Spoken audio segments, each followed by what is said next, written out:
Olá, meus queridos e queridas, o meu abraço a você. Hoje, 1º de fevereiro de 2025, sábado.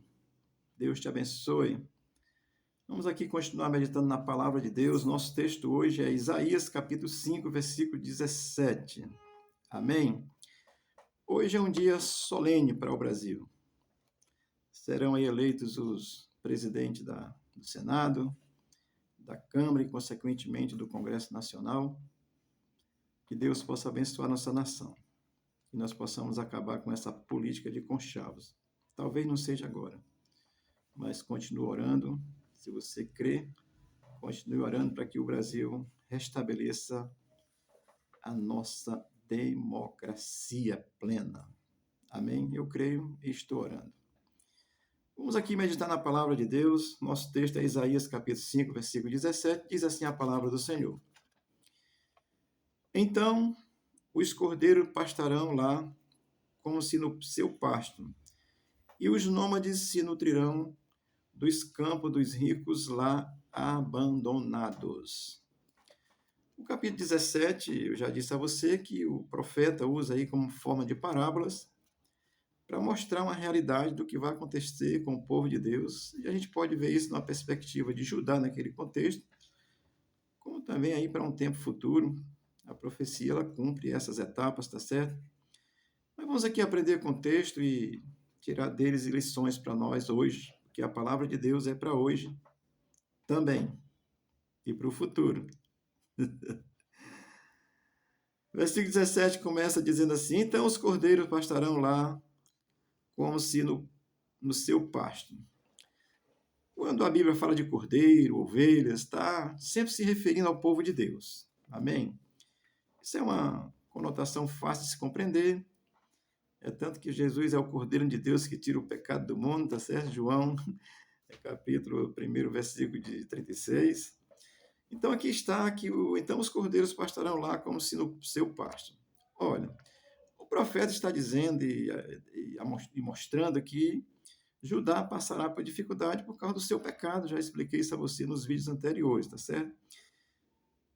E ele vai destacar aqui, eu quero compreender isso, quando ele diz, então os cordeiros pastarão lá como se no seu pasto, é que mesmo mediante a provação, a dificuldade, e eu vou dizer assim, o castigo que Deus trará sobre o seu povo por causa do pecado, ainda assim ele terá provisão, porque Deus é justo. Amém? Ele não abandona o seu povo totalmente. Então, o Cordeiro tem essa condição do povo escolhido de Deus, naquele contexto de Judá, para hoje e para os que creem em Jesus. Somos os filhos de Deus, as ovelhas de Jesus. Amém? Cordeiros e ovelhas. Então, o Cordeiro tem esse sentido mesmo, naquele contexto de Judá, para hoje, os que creem em Cristo. Tá certo? Pastarão, eu quero realmente compreender isso e mesmo dizer para mim e para você que mesmo mediante a calamidade, Deus ainda cuidará, proverá, sustentará os seus, ainda mesmo mediante do pecado, porque Deus sabe que nós estamos susceptíveis a isso, e mesmo assim ainda Ele provê, abençoa. Amém? Como se no pasto fosse, ou seja, aquilo que temos direito de Deus, eu quero aplicar e pensar dessa forma, tá certo? O versículo na parte B, 17, vai dizer assim: e os nômades se nutrirão dos campos dos ricos lá abandonados. Nômades, de um conceito geral, são aqueles que vivem sem uma moradia fixa. Eles mudam de lugar conforme a necessidade, vão mudando, não tem limite de propriedades, de espaços, vão mudando conforme a sua necessidade, tá certo? Os amalequitas eram um povo que tinha esse conceito naquele contexto. E até mesmo se voltarmos um pouco aí atrás, no tempo de Abraão, Isaac e Jacó, a peregrinação como nômades era fato. Mas aqui Judá está estabelecido na sua terra. Então, quando diz aqui os nômades se nutrirão dos campos dos ricos lá abandonados, eu quero, amado, trazer isso para o meu entendimento de que seria mesmo com relação a Judá levada cativa, seria aprisionada, e aí os nômades invadiriam o Judá com uma maior facilidade, não teriam nenhuma dificuldade, por causa de não ter mais ninguém lá para comandar, para governar. Eu quero entender, assim, que os nômades poderiam invadir com facilidade. Pensar, assim, na questão dos nômades, que eles não praticavam a agricultura, tá certo? Só gostavam de criar animais, tá certo? A agricultura é um negócio pesado. Já trabalhei muito, graças a Deus, e louvo a Deus, porque a agricultura, o agro é que sustenta o Brasil. E eu vou contextualizar esse governo aí, que é um enviado do mal, fala mal do agro, né? Pagará por isso, não tenho dúvida. Porque Judá, que era seu povo, assim, recebe o castigo de Deus, o ímpio já está perdido, não tem, e passará pela sua provação. Amém? Então, aplicando no texto aqui, olhando assim, os nômades são os que se nutrirão dos campos dos ricos lá abandonados. Ou seja, Judá, com toda a sua prosperidade, com toda a sua riqueza, abandonaria os seus campos e aí seria usufruído por osso mesmo, tá certo? Esses campos dos ricos que as riquezas de Judá, ou seja, as cidades construídas, os prédios, os campos, tudo abandonado. Isso diz respeito às cidades e campos e que tudo que eles tinham construído agora seria usufruído por estranhos. Isso é o que Deus faz quando Ele traz uma correção sobre os seus filhos. Olha, mas isso é sério. Servir a Deus tem que ser em obediência a Deus. Judá tinha abandonado no sentido espiritual mesmo, tinha abandonado a Deus, estava servindo a outros deuses, está certo? E aquilo que eles tinham de maior, que era a terra prometida ali, seus campos, todos seriam abandonados e passariam a ser utilizados por estranhos. Às vezes, trazendo isso para um contexto espiritual, você está no pecado, Deus olha e você está dizendo assim, mas meu Deus, eu não prospero. E você olha para o ímpio, mas a bênção passa. O sol, esse sol e a chuva nasce sobre bons e maus, justos e injustos. Está lá em Mateus capítulo 5, tá? O sermão da montanha, tá certo? Já orientei a você sobre isso. Portanto, a bênção passa de um modo geral. Não passam a bênção da escolha para a vida eterna. Essa não passa. Mas aquilo que você deveria usufruir com maior tranquilidade, por causa do pecado, você vai ficar levado cativo. Naquele contexto foi literalmente. Babilônia levou cativo. E no contexto atual, você fica cativo pelo mal, aprisionado. Em vez de usufruir da bênção, vai estar na murmuração. Não perde a bênção da salvação. Entenda isso. Judá não foi desamparado com relação a esse legado de povo escolhido de Deus, não. Mas perdeu a bênção de estar em tranquilidade, de servir de testemunha. A mesma coisa para hoje. Naquele tempo, Judá foi levado cativo, que deveria dar testemunho. Hoje, o crente, quando ele está aí, ele perde a bênção espiritual por causa, às vezes, de murmuração, de reclamação. Em vez de servir de testemunho, do testemunho certo, né? Vai servir de mau testemunho, porque desprezou Jesus, despreza a bênção, tá certo? A gente precisa compreender isso e pensar sobre isso, tá certo? Porque, olha, eu quero que você note o paralelo entre a palavra profética de Isaías para ajudar naquele contexto, e quando ele diz que o povo será levado cativo e agora as suas riquezas, os seus campos será usurpado e usado por outros, por estranhos, é a mesma coisa hoje, mas nós somos salvos pela graça, não perdemos essa salvação.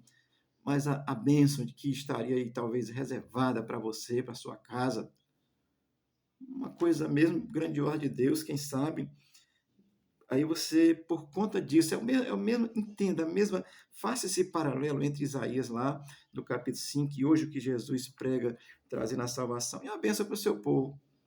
Aí você pode deixar, não estou dizendo que a riqueza é que salva, não, mas você pode deixar de usufruir da sua bênção, assim como Israel, Judá deixou de usufruir naquele contexto, de toda a sua riqueza, da terra onde eles estavam plantados, estabelecidos. Entende isso como bênção? E não confunda com a bênção da salvação? Eu quero dizer isso para você porque nós somos salvos pela graça, como o profeta também, apóstolo Paulo, entendeu e escreveu aos Efésios, capítulo 2, versículo 8, onde ele vai dizer que vós sois salvos pela graça. Isso não vem de vós, é dom de Deus, para que ninguém se glorie. Mas também é para que nós possamos fazer a boa obra. Isso é do versículo 8 ao 10 de Efésios, capítulo 2, tá certo? Então, entenda esse paralelo entre o que o profeta Isaías falou ao povo de Judá naquele contexto e entre o que Jesus falou no contexto quando ele veio. Ele falou aos judeus e os judeus rejeitaram a bênção. E aí entrou os gentios, que são nós, que não somos a descendência direta de Judá, nascido de pai e mãe. A bênção nos chegou. Você compreende isso? Judá perdeu sua bênção naquele contexto, no sentido de usufruir da riqueza tal, que estava nas suas mãos. Aí, outros usurparam e usaram. Hoje, porque Israel rejeitou a Cristo, foi aberta a salvação a todo ser humano em toda a face da terra. Você precisa compreender isso e pensar nisso, tá certo? E olha o que Jesus, dentro dessa perspectiva e dessa compreensão, olhando o que o Velho Testamento diz para nós em Isaías, perdeu a bênção, outros usaram. Judá também não quis Jesus na sua vinda. E olha o que Jesus diz ao nosso respeito, nós que não somos descendentes de Judá. João 10:16. Tenho outras ovelhas que não são deste aprisco. É necessário que eu as conduza também. Elas ouvirão a minha voz e haverá um só rebanho e um só pastor. Oh, glória, né?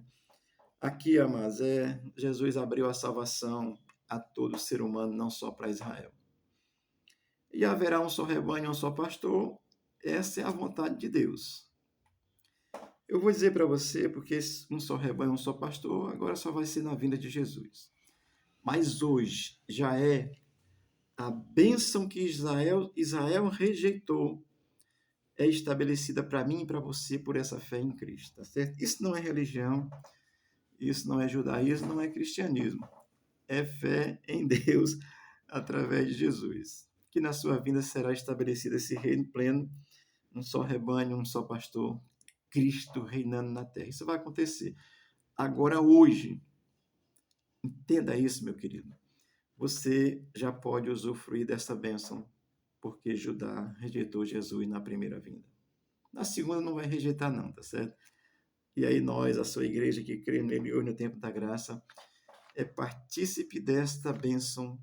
Eu estou te abençoando com a palavra de Deus em nome de Jesus.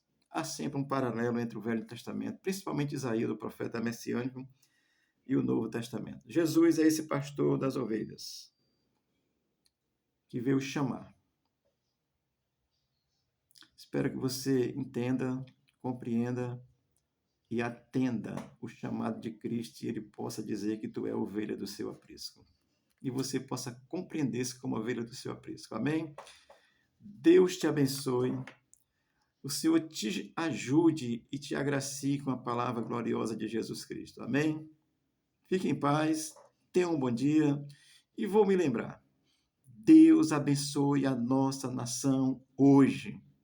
Nessa decisão aí da escolha, não sei nem se já aconteceu nessa hora que eu estou gravando, nessa escolha do presidente do Senado e o presidente da Câmara, que nossa nação possa ser abençoada e libertada das garras da opressão, da ditadura, e nós temos a nossa democracia restaurada. Eu creio, estou orando e vou continuar orando. Deus te abençoe e te guarde em nome de Jesus. Amém.